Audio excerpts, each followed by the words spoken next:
NBA Straya. How are you going? Hey, Yanni, you good? You should be. Why is that, Jim? Well, it's the off-season. It is Thursday, June 18. The Knicks are still NBA champions, and I am still your host, James Clements, here in Laurentiis Studios for our off-season setup episode of NBA Straya, which is crazy because this is it. The Knicks are champions. What now? Right. So today's show, we're going to go through the what now scenarios with the 10 big questions for the off-season, the draft, free agency, and just questions I've got in general. Like, does this look infected? Nah, it's all good. We're also going to do some quick yeah-nahs, some listener yeah-nahs, and Outback Takehouse as well. And then that's kind of it. We might look at some of the odds for the draft. But we'll do another draft show at the start of next week as well to sort of set you up for that. The draft is next Wednesday, so we don't have much time, I'll tell you. So without further ado, let's get into it. Episode 1419 of NBA Straya. Let's go.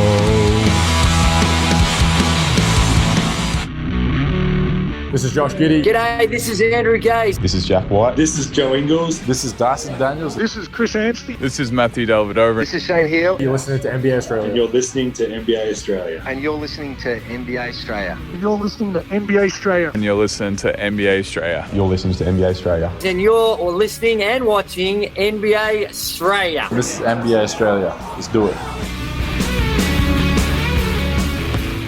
Watch out for the Shack attack. You better watch out for the Bone attack because, I don't know. Doesn't it feel like the simple idea that the Knicks are having their championship parade tomorrow and the NYPD are deploying 10,000 police officers for the title parade? I'm just saying it feels like a pretty good time for Bane and his minions to strike the city. All the cops are going in the tunnels for some reason. Now they're trapped there. Yeah, that was one of the stupider moments of The Dark Knight Rises, but still, I'm just saying, 10,000 cops all looking after the Knicks parade. Just keep an eye on Bane. That's what I'm just saying. Anyway, let's start today's show the way we start every show here at NBA Show, the daily whip around. There you go. Yeah, I'm doing this show today because I'm going to take tomorrow off. It's my birthday over the weekend. So I'm kind of like, you know what? I don't get a day off on my birthday because it's already a weekend day. I'm going to take Friday off. Hell yes. So that's what I'm doing today. So today's show, look, there's a little bit of news floating around. And it actually kind of does feed into the 10 big questions for the draft off-season, free agency, etc. And like, I guess there's a couple of weird things out there already. So we did have all this talk about Giannis and the trade having to happen before the draft. There's still plenty of time for that to actually happen. The other weird ones here and there, little bits and bobs of news, right? Trae Young declining his $48.97 million option to be a free agent. Now, the problem is, with that said, it's probably with an eye to ink a longer-term deal with the Wizards because he's heading into his age 28 season, is our man Trae Young. It's an extremely large number, $50 million a year, for a bloke who, look, you can look at the Brunson success on the Knicks and go, maybe we could do that with Trae Young. You can do that if you're a moron. But Trae Young has already kind of done a little bit of like the junior varsity version of that with that Hawks Eastern Conference Finals run, a.k.a. the Ben Simmons meltdown run. I don't want to shoot the ball, says Benny the Fisherman. But I don't know. Trae Young and Anthony Davis, it's all a bit of a weird one. And so it feels like with him opting out, a new deal seems a bit strange. And I don't know, it sort of throws a bit of a spanner in the wrench for what they're planning on doing. And it also makes me think that the Wizards, who, remember, have the number one pick, might just go and get Darren Peterson. A bit of a weird one. But anyway, it'd be interesting to see what happens with his cap number, what he plans on doing. The other ones are stuff like the fact that Walker Kessler and the Utah Jazz, it's a soft J, are sort of hitting a bit of a sort of, I don't know, impasse with a 5-year, $140 million deal, reportedly. So we'll see what happens there. What else? You also had, I think, there was one other one, wasn't there? Oh, yeah, LeBron James apparently has already talked to the Lakers about signing with them again on a bit of a reduced salary. We'll talk about that again later. Keontae George and the Jazz not looking to apparently sign an extension as well. And apparently the Bucks trying to offload Bobby Portis in any Giannis Antetokounmpo deal, which is, can we fire that up, Jim? What do you reckon? Ring-a-ding-ding-ding. Oh, yeah, we should keep Bobby Portis after we've lost him. After we've lost Giannis, that'd be good. Don't think so. Anyway, so that's kind of where a lot of these things are. The other interesting one, I guess, is the, I think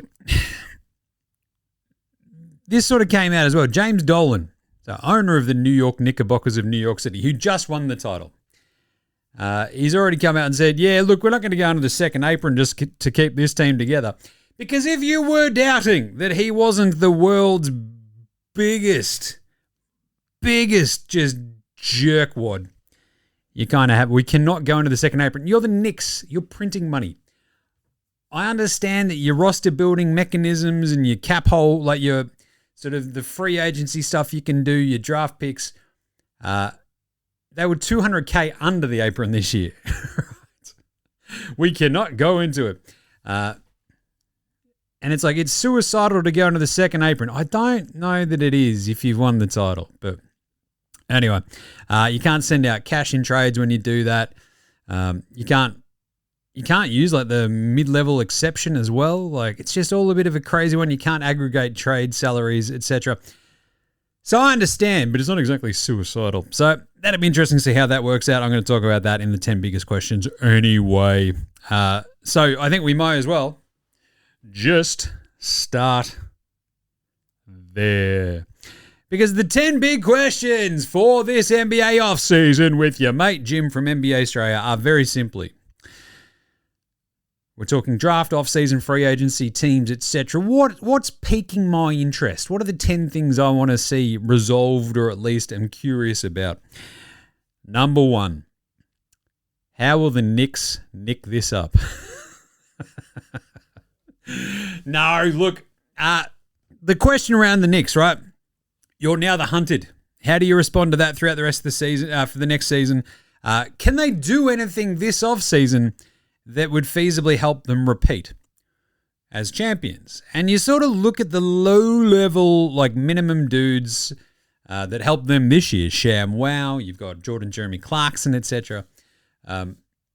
They are sort of the interesting guys that you look at and go, I don't know, are they going to be able to get minimum guys who can sort of do that? Because a lot of their stuff is going to revolve around Sham Wow maybe being priced out of New York. The same with Mitch, the other one, Robinson. Obviously, he was massive in his limited minutes across the finals and throughout the playoffs. And especially, you know, when you're looking at what you've got to contend with in the years to come, you've got a big dude named Chet, another big dude named Wemby. There's a fella named Jokic. You know, there's not too many weirdly dominant centers in the East, but I'll tell you what, if you make it to the finals, you need a Mitch Robinson. So what can they do? Who is the sort of the sacrificial lamb maybe from this Knicks team? It's a bit of a tricky one. And so I can see why Dolan doesn't want to go into the second apron, because it sort of gets hard and you can't trade first round picks if you're sort of doing this one. Like, it just gets a little bit strange very quickly. But how will the Knicks nick it up, right? How will they burn through this goodwill already? Dolan has already accepted a request to go to the White House on behalf of the team, which is pretty funny. Usually it's the team that accepts, not the owner. What a bell end.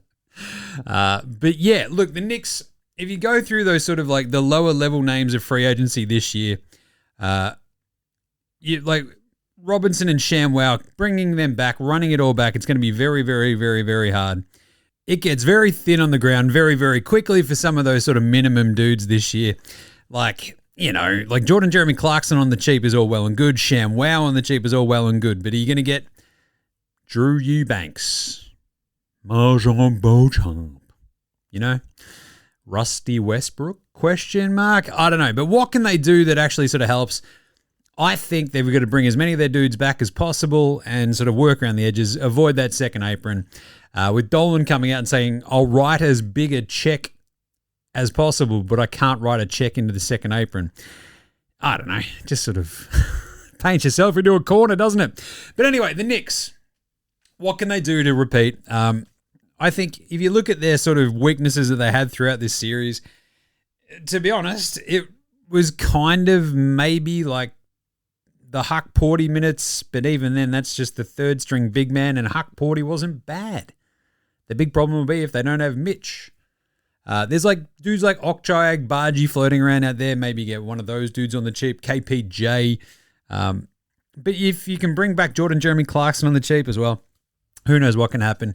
Maybe you get more out of Diawara. You've got the likes of, Deuce and co. There's, essentially they've got options and they'll probably be going right internally how we're feeling. We're not going to take any big swings, obviously. I think Tyler Kolek will still be there. Yeah, right. Mo Diawara, I think he's very, very solid. They'll be fine. So the big question is, will they do much? Probably not. They'll go into next year feeling pretty good about themselves. But if they lose Shamwell and Mitch Robinson, yeah, the questions will start flowing very, very quickly about what they can and can't do. Right. Number 2. Oh, gosh. Giannis. Where does Giannis end up, Jim? Well, does it matter? Right? This is my big thing with the Giannis question. Does it matter? Does it actually swing your title chances in the year 26-27, the NBA season, in a year where, we've just seen Wemby go absolutely hammer and tongs over Chet, everyone else in the West. You've got a Knicks team that I tend to feel like, by the time end of next season, he'll be 32. He's 31 at the moment. That's how that works. I love that. Oh, but he'll be 32 next year. Yeah, he'll be 32 next year. That's how it works. But hasn't been in the finals since he won it in 2021. Hasn't made an Eastern Conference finals since then either. Injuries derailed a couple of those Bucks seasons. I get it. But come on, man. Like, I just don't know if like Miami get him. Does that push them over the top? No. Boston, even then, I still kind of like, you'll be sitting there go, wow, it's great to have Giannis and Tatum.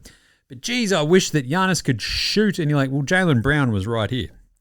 He can shoot a bit and play make and defend. And here we are. So where does he go? Here's some options. Obviously, Miami, the trade package sort of built around what Tyler, there goes my hero, Khalil Ware. Whatever else you're going to throw in there, as many picks as they can. Great. Boston, here's Jaylen Brown that you can ship off somewhere else. And you're like, well, can we use him to send him to Portland to get some of our picks back so we can tank? And this is the thing about the tanking sort of re-kajigger by Adam Silver.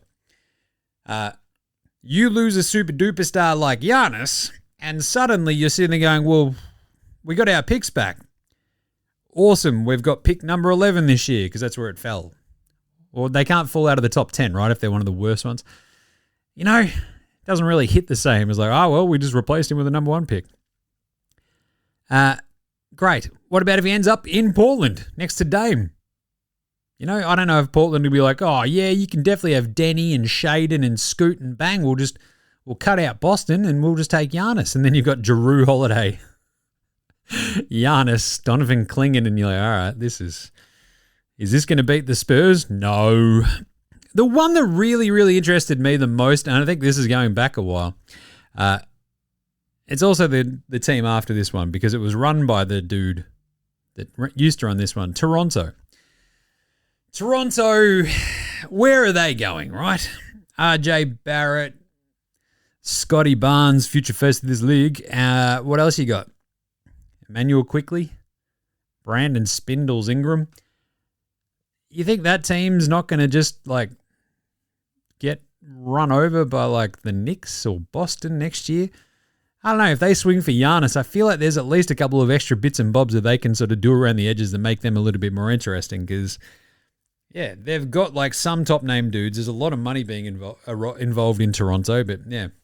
I don't know. Toronto, it's a very cosmopolitan city. Sort of fits his vibe. Still on the East Coast, that sort of gear.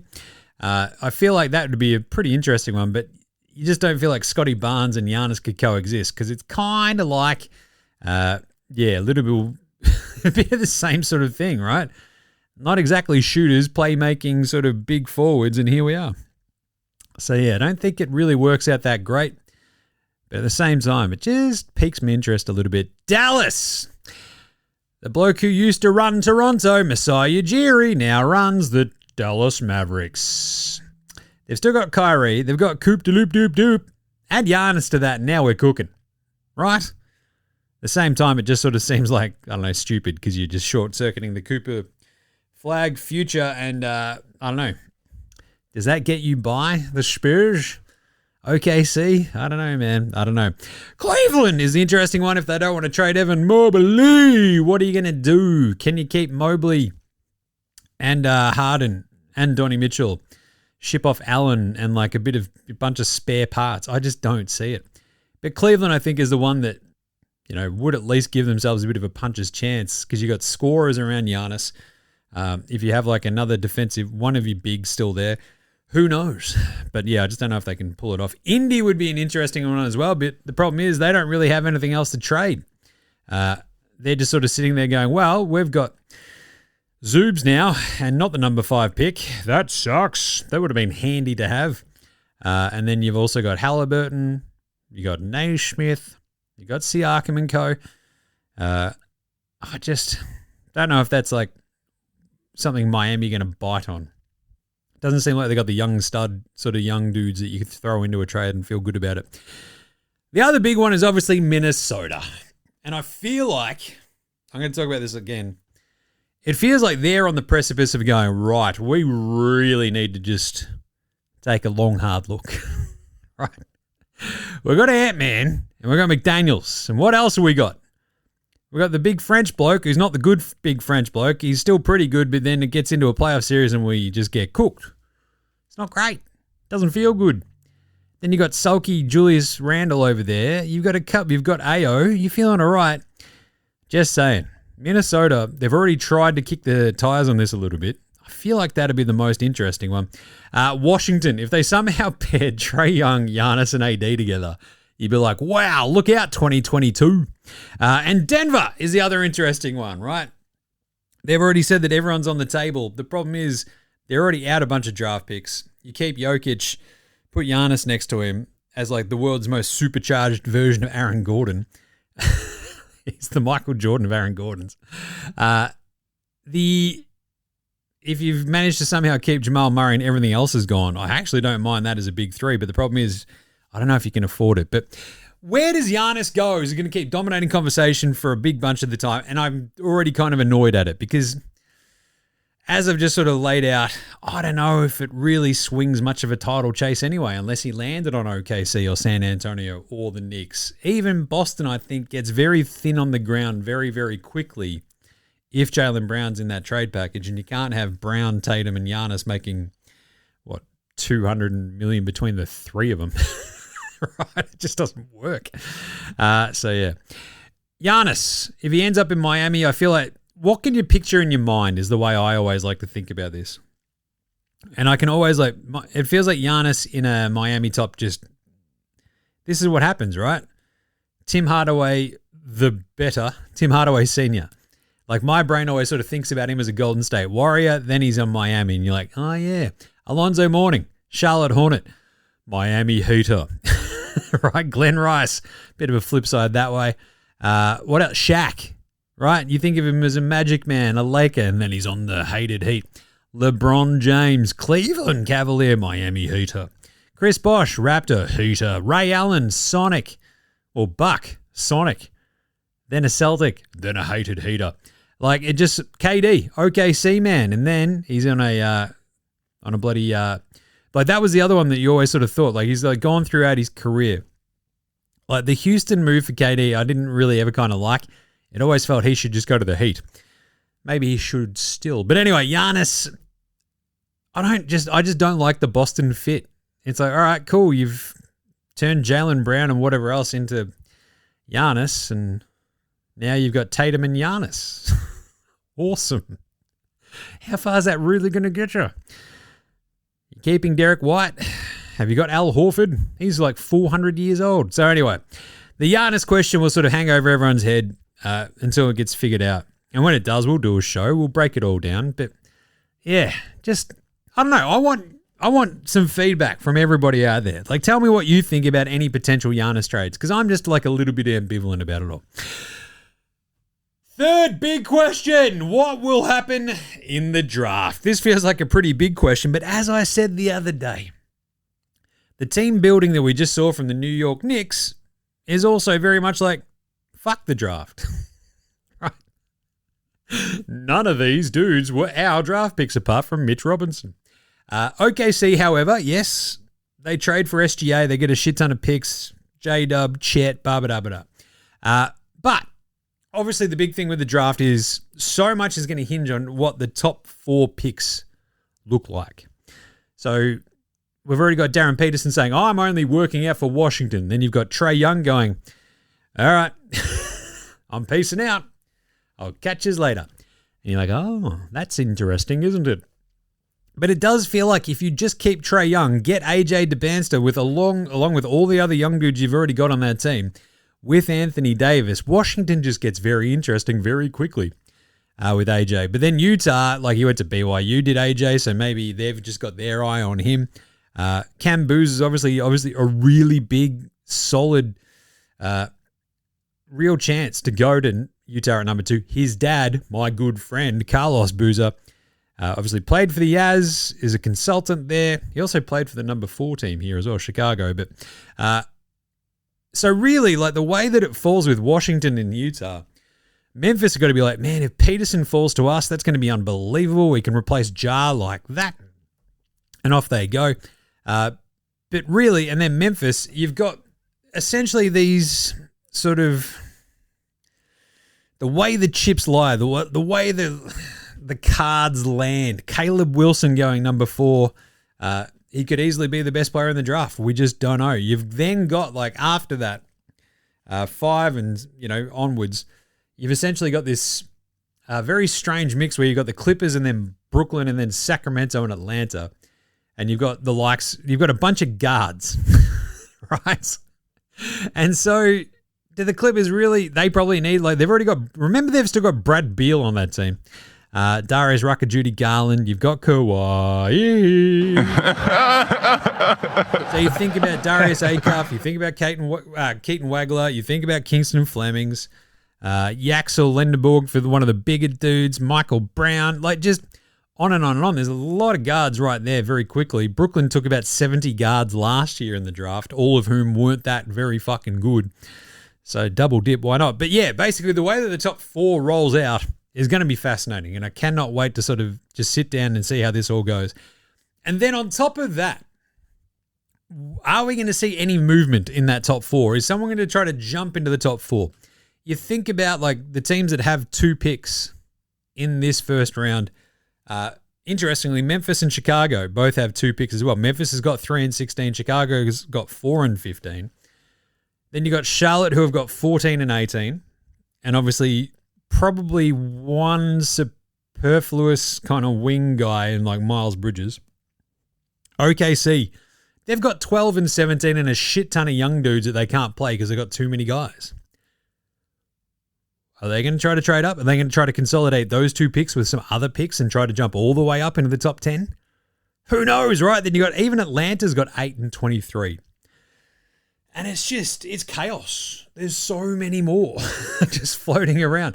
There are a crap ton of options floating around this year.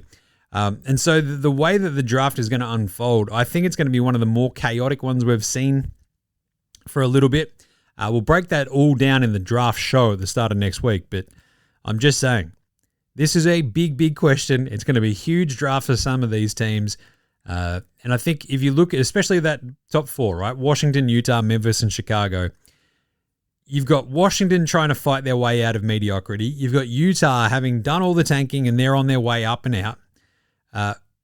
Then you got Memphis who have sort of hit the bottom of their tank and it's like, all right, now what do we got? How do we climb out? And Chicago being very lucky with the way the draft lottery went because they did not tank early enough, really, but they were somehow rewarded.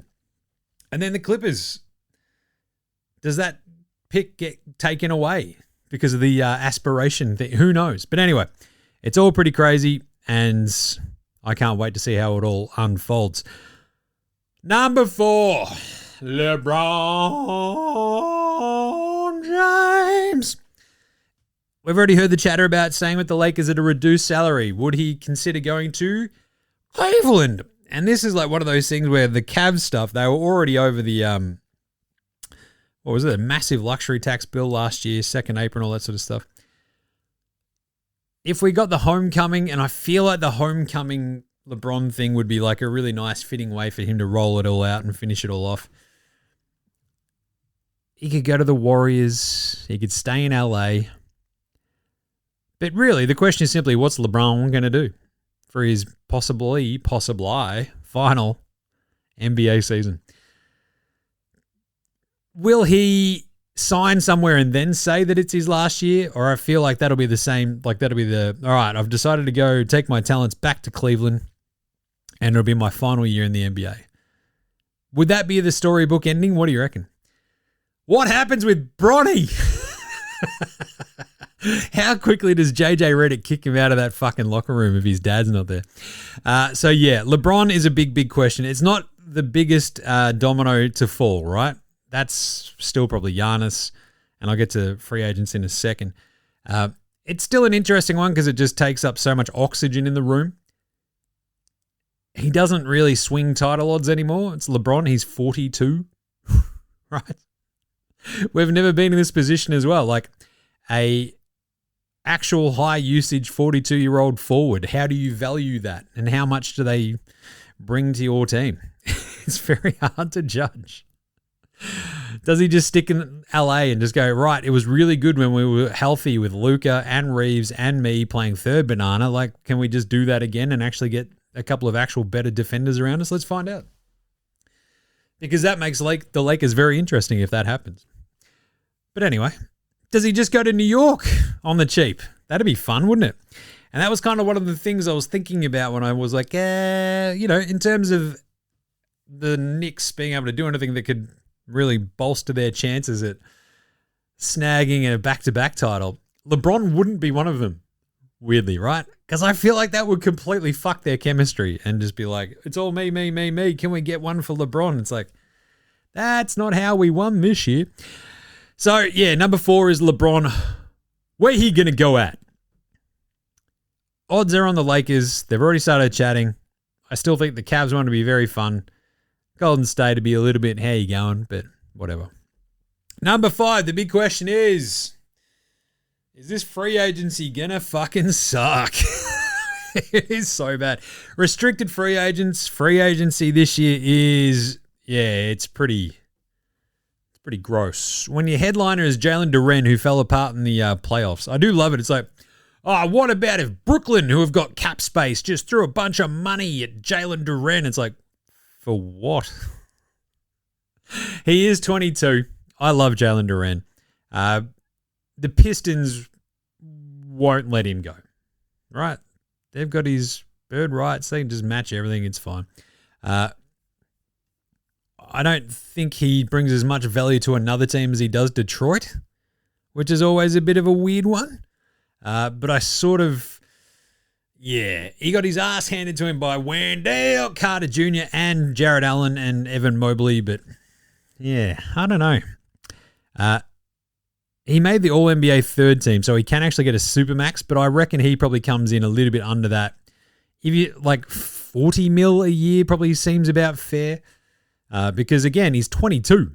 He's coming off an all-star team, right? All NBA third team. He can make that money back, so off he goes, I reckon. Make that money, do that, and you can basically re-up again in 4 or 5 years, right? And off you go. But then there's other ones like Reeves, Austin Reeves, right?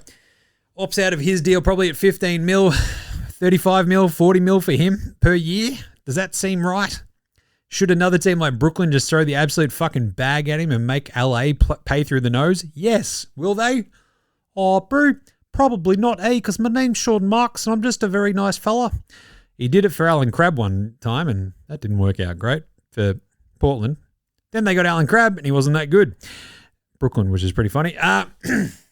But the set of names just isn't very inspiring, right? It's Jalen Duran, Austin Reeves, James Harden with a big player option, but he probably opts out of that and just signs like a 1-and-1 with Cleveland just to give himself a little bit more ongoing security, I guess, provided he doesn't get arrested again. Keon Ellis, KPJ, CJ McCollum, Norm Powell, Lou Dort has got a team option. He's got to go if they want to stay under the second apron as well.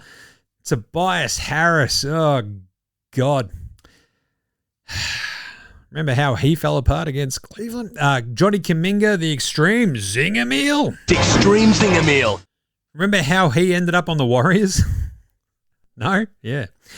Kobe White is a very interesting one. I think he was massive for Charlotte once he got into town as well. There's obviously Sham Wow and the other Mitch Robinson. There's essentially Gary Payton II, Larry Nance Jr., Mark Williams is a big one for Portland. Phoenix, obviously. You've got, as I mentioned, KPJ. Brad Beal could opt out, but I don't know if he will. Yeah, it's AO. You've got a bunch of other sort of dudes out there. Luke Kennard with the team option, I think, on his 11 mil, but I think that just gets used somewhere else. Aussie Matty T could be on the move. What about, what's his name on the Clippers?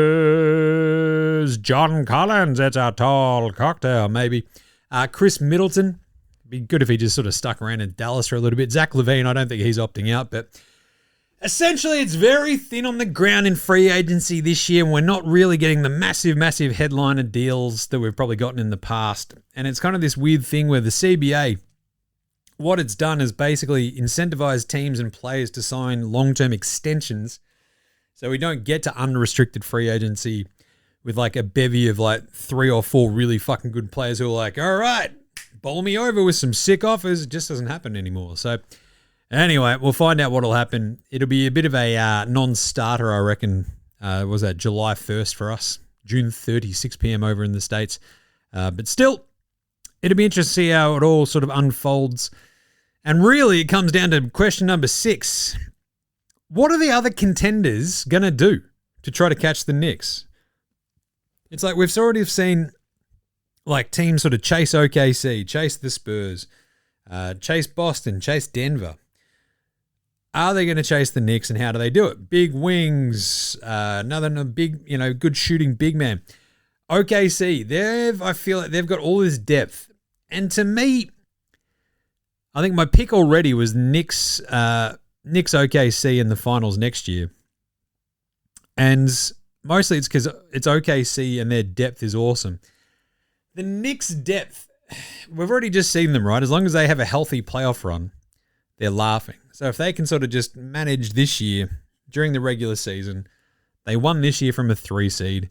If they can do something similar next year and like not put too many fucking miles on these players who had just played 100 games, well, not even 100 games because they just went 16-3, so they've played 98 games. But I feel like OKC are probably, as long as they have J-Dub and Chet healthy alongside SGA, they're primed to probably take it to the Knickerbockers. But they also don't, like their wings, if you don't have, like as long as they've got J-Dub and maybe AJ Mitchell and co, they do sort of feel like that one wing guy sort of short. Like SGA is pretty fucking big. You've got Caruso who plays up. But yeah, they need, like Kenrick Williams and all those sorts of dudes, they're fine. But I don't know. It's interesting. But OKC sort of feel like the best one, and they don't have to do anything. San Antonio, do they panic and trade Fox? What are they going to do? I still reckon they sort of need a big bruiser, secondary big man. Cornette's not that guy. neither's Kelly Olynyk or Bismack. Well, Bismack Biyombo was in his pomp, but not quite anymore. Kind of feel like they need that. Minnesota. What do the other contenders do? I feel like Minnesota is the one that could take the really big fucking swing and go get Giannis and go, Ant-Man, Giannis, let's go. Like, what are we going to do? We just need some defense and some fucking rebounding around these two and we're off. And I feel like that's the sort of sleeping, oh shit, look out team. Denver as well. Like, if you've already got Jokic and Jamal, everything else sort of seems up for grabs, even Jamal. But I just don't know what pushes them over the top. Right, we sort of saw this year, if Aaron Gordon's not healthy, they sort of need a couple of those athletic defenders around Jokic and Jamal, and they're kind of cooking, but if they're not there, they're fucked. So Denver sort of need to keep everything like that in mind and sort of point themselves toward that. Boston, what are they going to do? Right? I feel like they were right there, and then they fucking just crash out in hilarious fashion to Philly. Philly! What do they do? How much sage can they burn to get rid of like the fucking ghosts in that franchise? Right? Because I feel like VJ, Tyrese, Maxey, Joel Embiid, and of course Paul George, playoff poo. We saw what they could do. We also saw their limitations of Joel Embiid falling apart like a fucking rusted tin man in the second round. But still. Indy. Like, are they going to pull off any other moves outside of like getting back Tyrese Halliburton, hoping that he's awesome again? Achilles, like, not everybody can come back like Tatum and look fucking like 100% basically again. But Halliburton also had shingles. It's just a bit of a fucking mess there in Indy. What's going to happen with them? Detroit, can they pull off a trade? I'll talk about that again in a second. But they obviously are clearly in need of that secondary guy. Cleveland, what are they going to do, right? It feels like, what's that? I'm going to say 9 other contenders outside of the Knicks that you feel like have a really good puncher's chance. The West teams, bloodbath as they try to get through the West. The East teams, they're all now looking up at the Knicks. They're the fucking shining light. They're the ones they got to beat. How are they going to do it? Are there some moves out here? I think there's a couple of interesting ones by the by. Be fascinating to see what Boston can do if they don't pull off the Giannis trade. I prefer the idea of Jaylen Brown and Jason Tatum just sticking together. I think that's just nice. I think they complement each other pretty well. You've got to account for those two wings. Like, the Knicks were built to try to beat Boston. And then Boston got their ass fucking kicked by Philly, which is hilarious still. Because they're out there going, we've got Namath Cater and Luka Garza to defend Joel Embiid, who's healthy for 1 week. It's crazy. Anyway, so what can Boston do? Go get Zinger on the cheap again, bring him back, make it happen, maybe hoping that he's supercharged. Supercharged Zinger Burger. Don't know. So yeah, number 6 is what are the other contenders going to do to try and catch up with the New York Knicks? Number 7, MPJ, Michael Porter Jr. Are Brooklyn going to fucking do anything with him? Right. Even if they get draft picks, they'll probably just take it. He was really high on our board. Well, I think your board might be fucked because all the people you keep drafting are shit. Have you thought about that, Brooklyn? Oh, bro, but it's our draft board, eh? We believe in them. But no one else does because they're not good at basketball that much. What are you doing, you idiots? But what's Brooklyn's plan? They're like the last question here sort of ties into this a little bit. They're this fucking question mark team that we have no idea what they're going to do. Ja Morant, maybe? Question mark.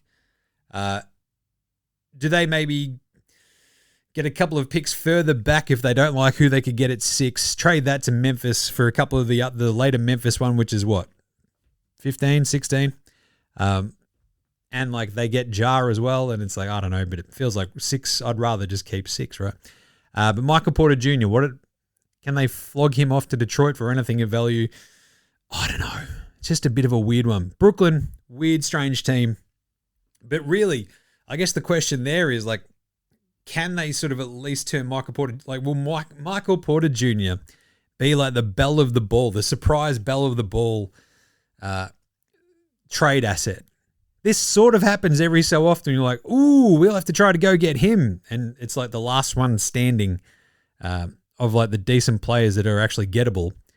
And you're like, Michael Porter Jr., he was pretty good last year. Yeah, with zero pressure and no one telling him not to shoot, right? So what's going to happen there? Number 8 is Charlotte. Are they going to pull off a Domantas Sabonis Souvlaki King trade? Let's go.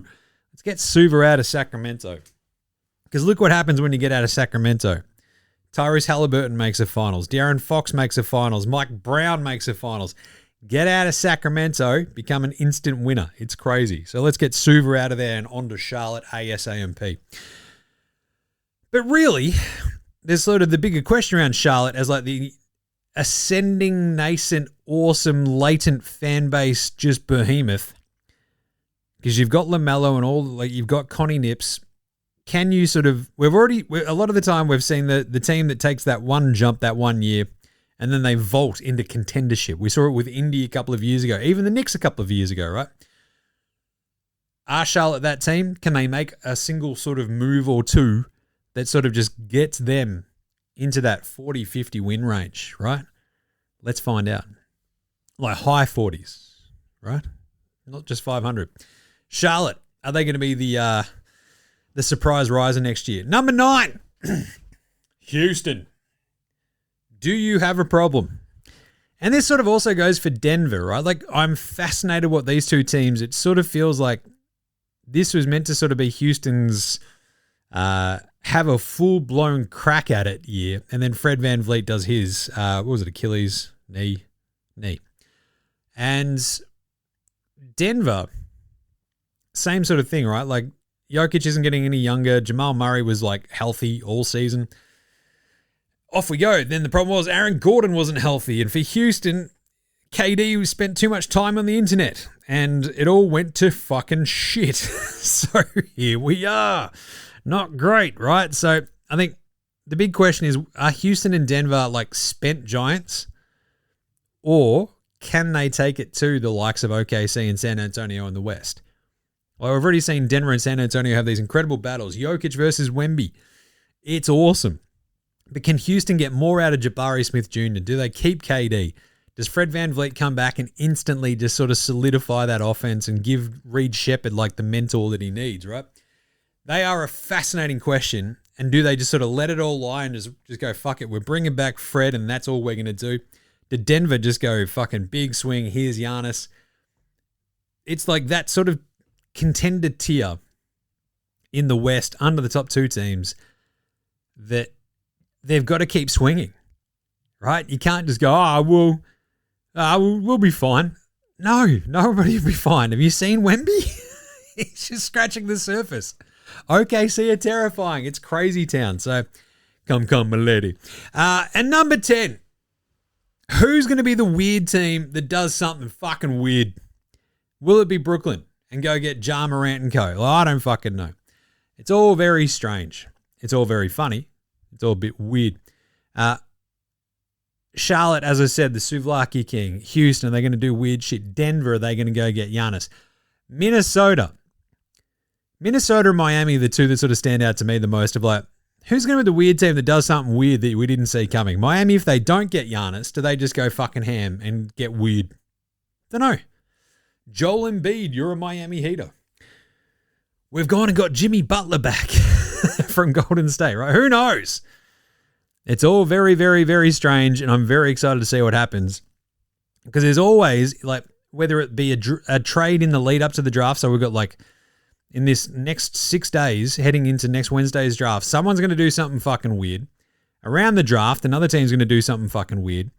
Who's it going to be this year? Miami and Minnesota are, like, looming to me as very fucking strange teams. I'm very excited. All right. Let's take a quick break, come back with some yeah-nahs. Those are the 10 big questions I want to know the answer to, and we'll do the yeah-nahs right after this. This is Cam Glidden. This is Anthony Drimmick. This is Mitch McCarron. This is Jason Kadee. This is Darryl McDonald. Hey guys, this is Hugh Greenwood. Yo, what's going on? This is Illy. This is Mark Worthington, or commonly known as Wortho, and you're listening to NBA Australia. You listen to NBA Australia. And you're listening to NBA Australia. And you're listening to NBA And you're listening to Australia. NBA Australia. You're listening to NBA Straya. And you're listening to NBA Australia. You're listening to NBA Australia.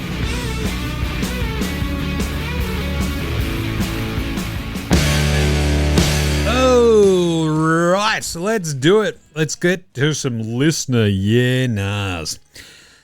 That's right, put out the call. We've got a bunch of yeah-nahs here. They are brought to you by you. That's right. You can shout us a beer, shout us a coffee via buymeacoffee.com/NBA Australia. You also get some sick exclusive content as well, which is very fun. And we put up the June Dead Set Legends Club the other day, which was awesome, going through the top 10 most aura NBA champs of the last 27 years.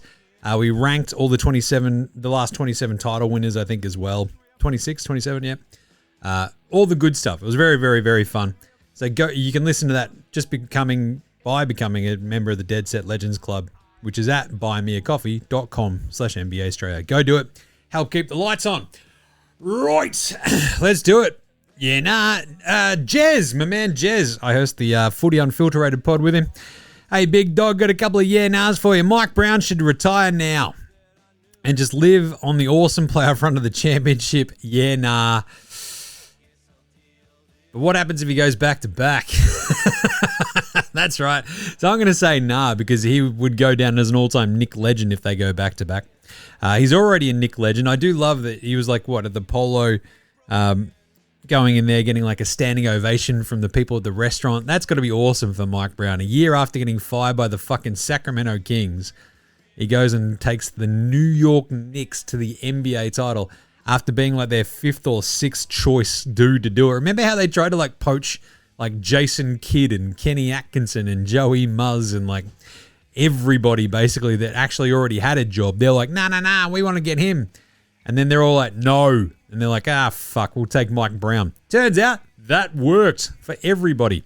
Bloke's on his 5th stop. He's been the head coach of Cleveland twice, the Lakers and the Kings, and now the Knicks, and he wins a title. Big winner. Big winner. But yeah, retiring now and just going, fuck it. That'll do. Would be pretty funny. Good on him. But if he goes back-to-back, Jesus, look out. Jalen Brunson is him. Yeah, nah. Yes, he is. He is the most him I think we've got at the moment. Like SGA, Jokic, there's like Luka, there's a bit of hemming. But the thing is, like, Brunson is him at the moment because he was him in almost every single one of those games that came down to the wire. He is him. That was legendary. Like, it was such an awesome, like, we're almost probably discounting how fucking amazing his clutch run was. Like, basically it took him those first couple of games of the series to figure out what the fuck was going on. And then he got more and more efficient as he figured out how to work the younger dudes. He's going deep into the bag and then caps it off with a fucking 45-point closeout game going full 98 MJ. Absolutely crazy. Absolutely crazy. So yes, Brunson is him. We're not going to forget this title run for a long time. That's how him he was. The Spurs won their ring when they beat OKC and played like it in the finals. Yeah, nah. It did feel like that, and I said this on the show the other day, right? It kind of feels like they would have almost been better off having lost to OKC. They would have been able to figure out and fix what ails them a bit better, but at the same time, like, it puts like bigger, deeper scars on them now. It means that Wemby's going to have a bigger fucking chip on his shoulder. Castle knows what he has to work on. Dylan Harper knows that he could be the best fucking dude on a title team. Like, holy shit. Like, they know that they need to figure out the Fox situation, whether or not he was hurt or not. I think the crazy part about the De'Aaron Fox thing is, like, his entire thing is that I'm fucking quick. And, like, at no point during those finals were you just like, wow, he's the quickest guy out there. It just didn't happen. So my vibe is that he was still hurt. But anyway, they did, celebrate winning the title by beating OKC. And that might have contributed to the lack of focus in all the games where they blew a double-digit lead. It's a tough one, Spurs fans. But anyway, Jez then tags that with, but they will be back sooner than later. Yeah, nah. Now, it's always a bit rife with, problems to sort of go, oh, they're definitely going to make it back. But this is a team that's so fucking young that it's almost implausible that they don't get by OKC at least once in the next couple of years and maybe make another final. So, yeah, they'll be back sooner rather than later, I would argue, as long as Wemby stays healthy.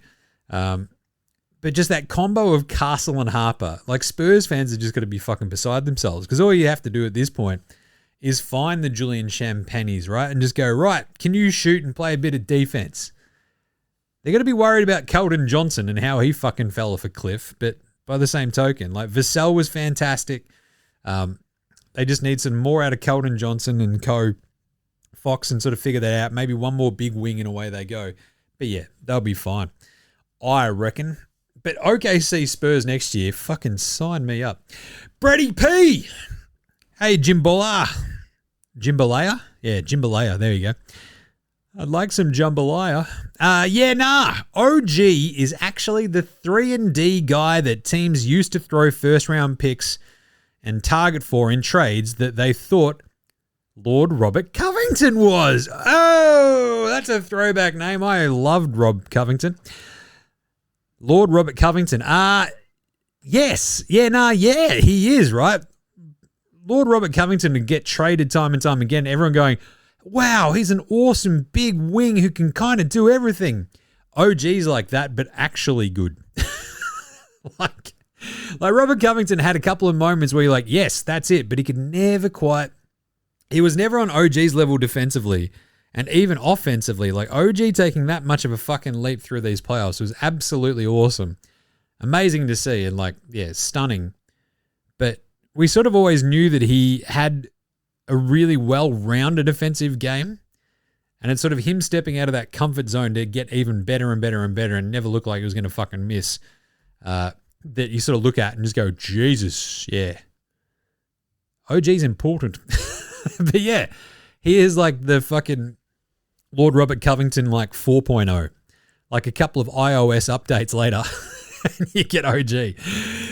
Hayden Sue. Love this one. Fuck, bro. Portland fucked up. That owner's a worm. Split it to the Bulls. Don't mind it. Yeah, nah. Yes. I think Splitter was really, really good as the Portland coach. At least he was good enough that you're like, there is something there, and I think you should be a head coach in the NBA because you've acquitted yourself well. You've taken a team that could have completely fallen in the trough of turmoil and completely fucked it, right? Your coach got arrested for gambling. Splitter steps in and just goes, yeah, it's fine. Follow Tiago. And off they go, right? That was awesome. What a legend. So I think that's good for the Bulls. I just hope that Gids and Lockie Olbrich get to kick some ass. Dan D. Yeah, nah. So much for all those preseason East haters. Most experts didn't give any East team a chance. It was all OKC, Spurs, Denver, etc. And Dallas fans get another gut punch. They let Brunson go because they refused to pay him. Imagine a Brunson-Luka duo. Yeah, nah. Yeah, just imagine. It is pretty funny because them having to go get Kyrie after letting Brunson walk is still fucking hilarious. And then them fucking that by trading Luka, just still the dumbest shit in the world. But anyway, yeah, nah, so much for all the preseason East haters. This is it. The East, they do keep splitting titles, right? Because since Golden State's running, when they went back-to-back, what do we get? We got Toronto, LA, Milwaukee, Golden State, Denver, Boston, OKC, Knicks. We're just going 2 for 2. 1 for 1. What's that? That's incredible. We've gone 4 and 4 in the last 8. So yeah, East haters, the Leaston Conference, more like the Beaston Conference. Did you like that one? Wop, wop. Okay. IMB is talking about the Dead Set Legends Club. Hey, Jim, I enjoyed the best of the Aussie playoff games in Dead Set Legends Club. What about just flat out best Aussie NBA games ever? I dare you to do every Aussie ever. All right. It's a good one. That one might come later this year. Maybe that's a good one to lead into next season, to get us all fucking psyched for next season. I think what I'm going to do for the next Dead Set Legends Club will be best trades best free agent signings, that sort of stuff. So to sort of build it around like the start of July and sort of release it for then. So that'll be fun. All right, let's finish this one off. Unpopular opinion of the day. Now look at me, please. Look at me. Look at me. Look at me. I've already kind of hit on this, but I don't think Giannis swings any title team unless it is Denver or it's Thursday at Outback, and you know what that means. Oh, yeah. 2 for 1 blooming onions. No prick in Australia knows what the fuck these things are.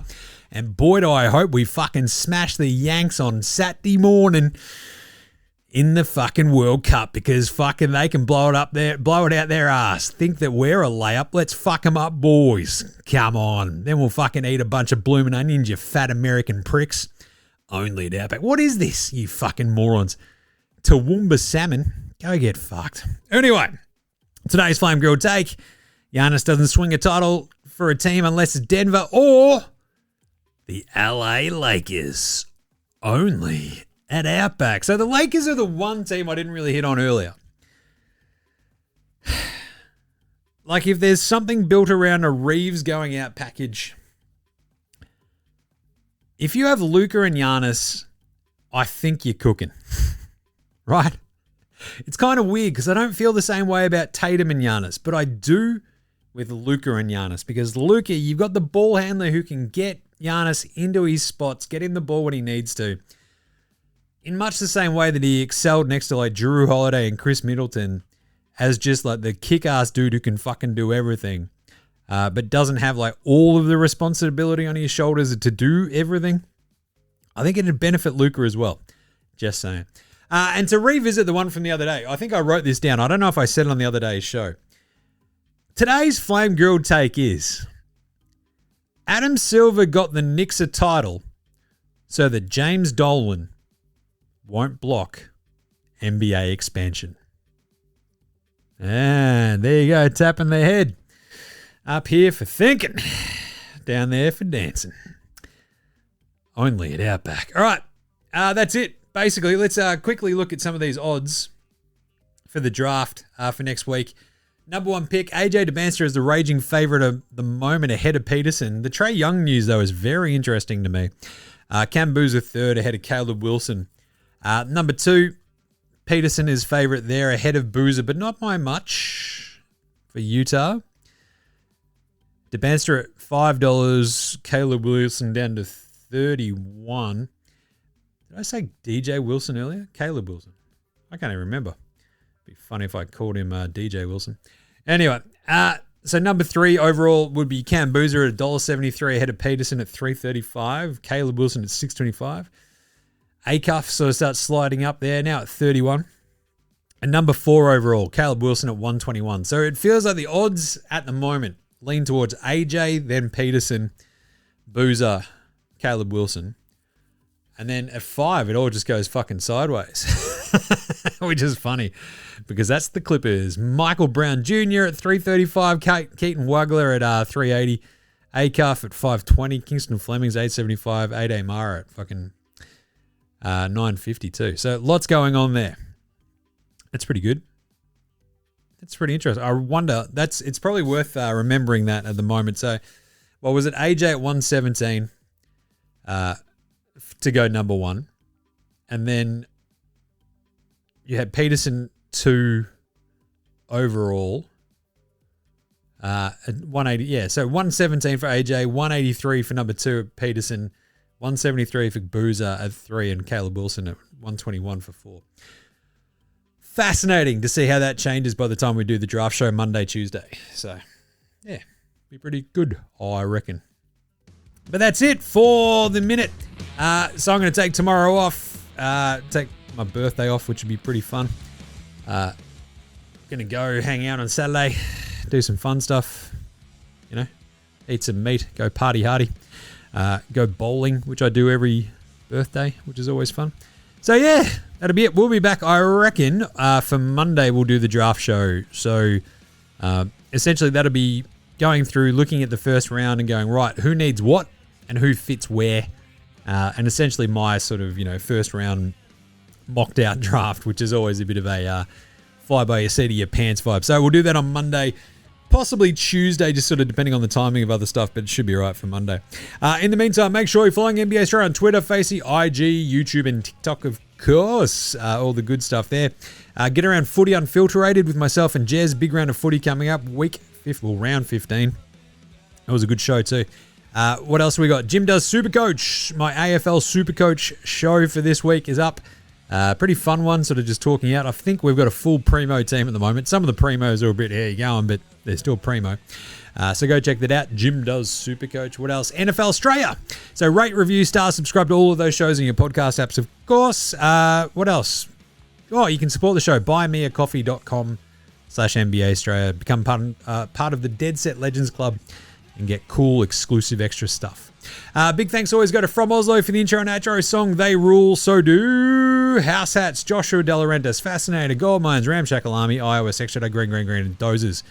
They're behind all the tunes you hear on the show, so smash them on your music streaming platform of choice or buy their shit directly from the bands. NBA Australia supports Australian bands. That's it, because we've already gone pretty long, so we will leave you with that one. We will catch you on Monday, dickheads. Have a great weekend. Happy birthday to me. This is NBA Australia saying, look after yourselves, would ya? Hug your mates, and later, hosen.